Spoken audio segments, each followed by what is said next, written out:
everyone, today I'm going to show you how to make this one-piece tails down boutique bow using a template as a guide.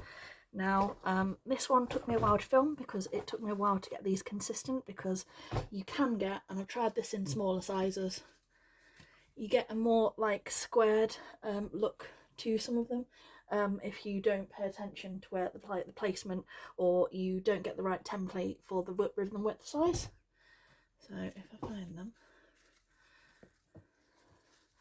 I ended up doing these a slightly different way, but you get like a more squarer, boxier look. So this is the 3-inch version, and what you need for the 3-inch ones, this is what they look like. These are done on wrapped round an 11-inch wide template, which is this. To get the right amount of ribbon, you either times it by 6 times your template, so 6 times 11. I can't do maths in my head, so I won't tell you what that is, even though it's a simple sum. Or you can take your ribbon, start here at the top, clip, and you want to go around 3 times, which will equal 6. So that's 1,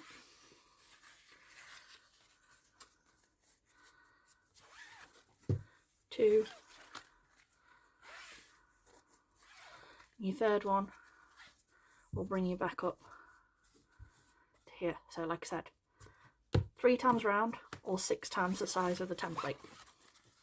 And this is 3-inch ribbon, and to wrap it, I start from the middle, which is my centre, and you want to do about 1 centimetre away from this, because you want the tails out of the way, so when you pin through you're not pinning any of this. And then you wrap round like so.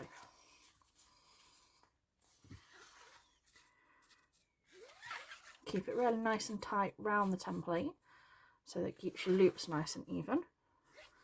And then your last one, you see here you've got a bit of overlap this side. You don't want it to quite overlap that. You want it about 1 centimetre away from that side. So do 1 centimetre up and just trim that across. Okay, now the other thing I do is just take a clip this side as well. And then the most handy thing that I have found is I've got these badge pins, these like badge pin that you're meant to attach things to. So you've got your pin there, your little clip.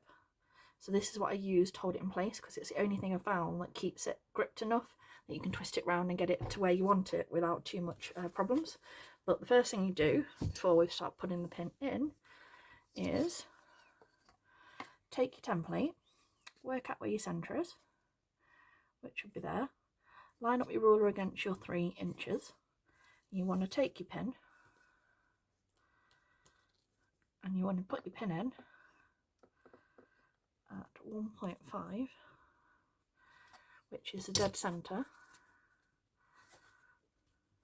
Pop it this side, so like that. And get ready to put this on in a minute. You can take your clips out of the way now and slip this off.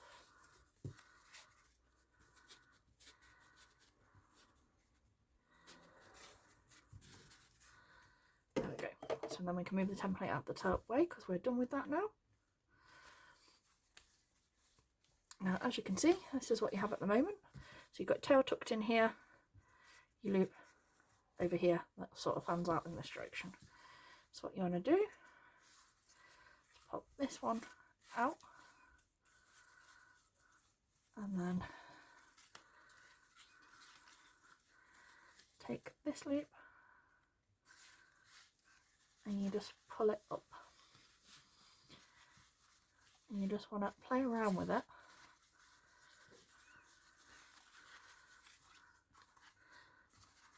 This is the back.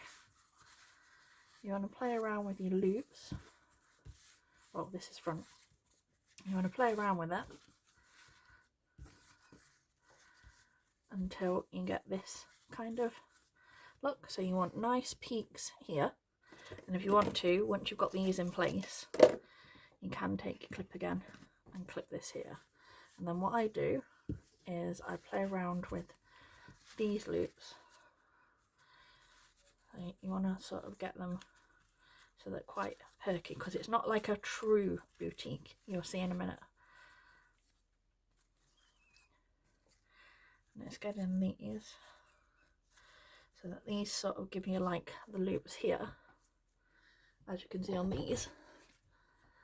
So they sort of curve into this one, whereas a standard boutique would sort of go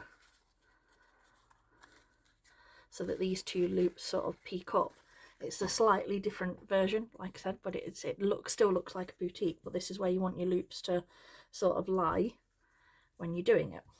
Okay, and then for this I tend to do sort of 10 or 12 stitches to get like 5 or 6 creases, but never do less than 5. And again, if you want to, you can put a clip in here, but always start from above.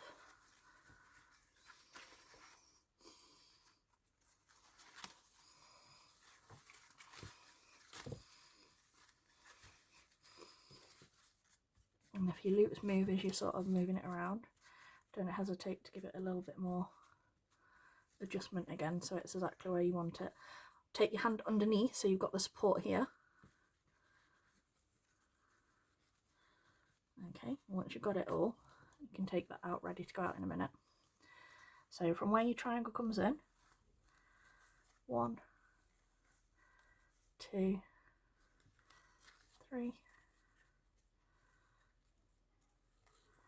4, 5, 6, take that out, 7, 8, 9, 10, I'm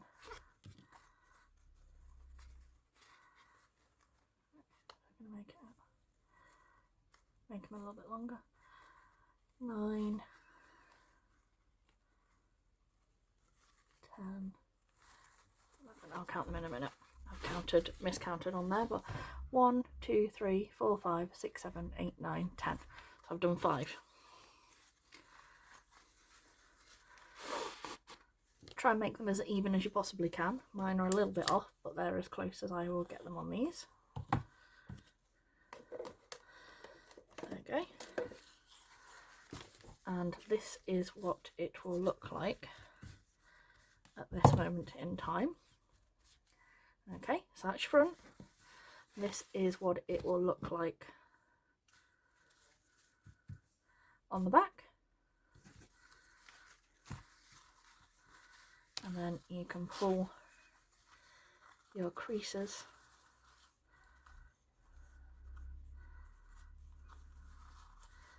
together as normal. 1, 2, 3, 4, 5.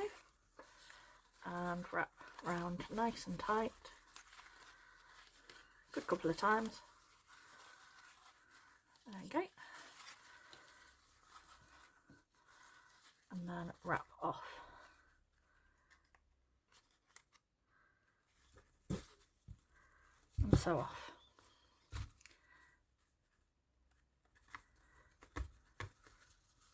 In the back. There we go.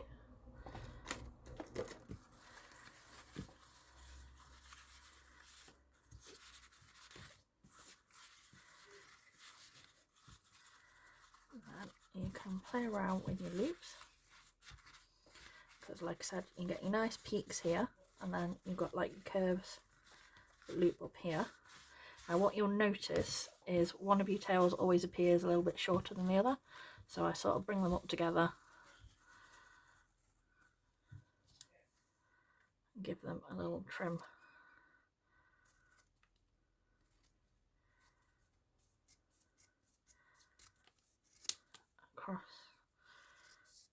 Directly across rather than at a slant.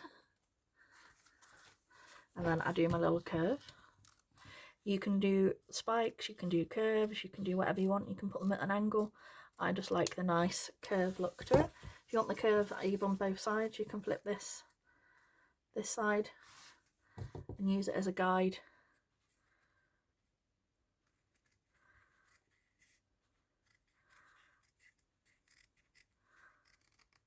so the curves are even on both sides. Don't forget to heat seal everything.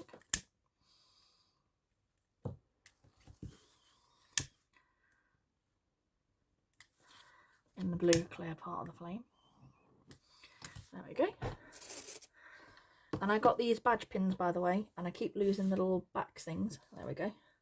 From Amazon. I got 100 for like £3.50 because it was 100 for £3.50 or 20 for like £2.99, and I couldn't get that maths to maths in my head, so I had to buy 100, knowing that I will also misplace that many on a regular basis as well whenever I do these kind of things.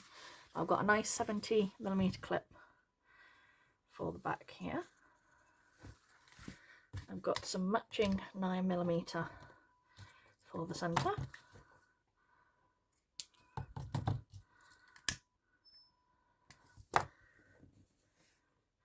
And like I said, you don't need the boards as in the wooden ones that I have. I have a set that is formerly from Chevarella's that is no longer open at this moment in time. But you can make your own using the cardboard template guide, and I'll put that in the link in the description below. It's fairly simple, and you're only using it as a guide anyway. Okay. Don't forget to heat seal once you've wrapped it around. And then the last thing I've done, and I will always say this with these, you want either starch spray or Max Hold hairspray. I have this 24-hour humidity resistant quick dry one for Tesco. It's not the most expensive one, but it is a Max Hold, or you can use like a Dillon starch spray.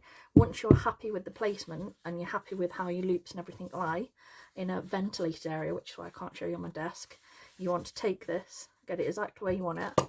You want to coat it until it's all slightly damp on both all over. Give it like 5-10 minutes to dry, flip it over and do the same on the other side. But whichever one you use, I would use that on this particular bow. And then I'm just going to do a knotted centre. So this is 3-inch ribbon. I folded it into 3, as you can see. And then we're going to make the fish shape with it, like this. Pull one side through, so you get a nice chunky knot, and you want to twist it so you've got like a almost like a sweet wrapper. See?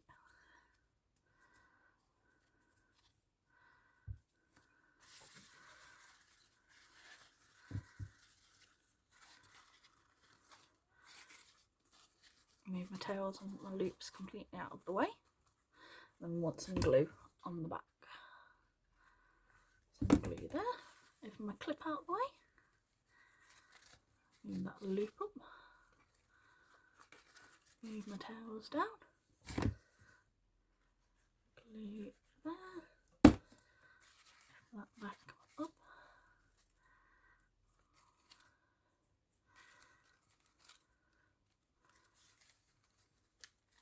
There we go. That's better. And then, as I said, manipulate your loops exactly where you want them. Get them all nice and fluffy and where you want. Get your spray. Spray, spray, spray everywhere. And this is a massive 11-inch wide bow, as I said. 10 inches long, almost 11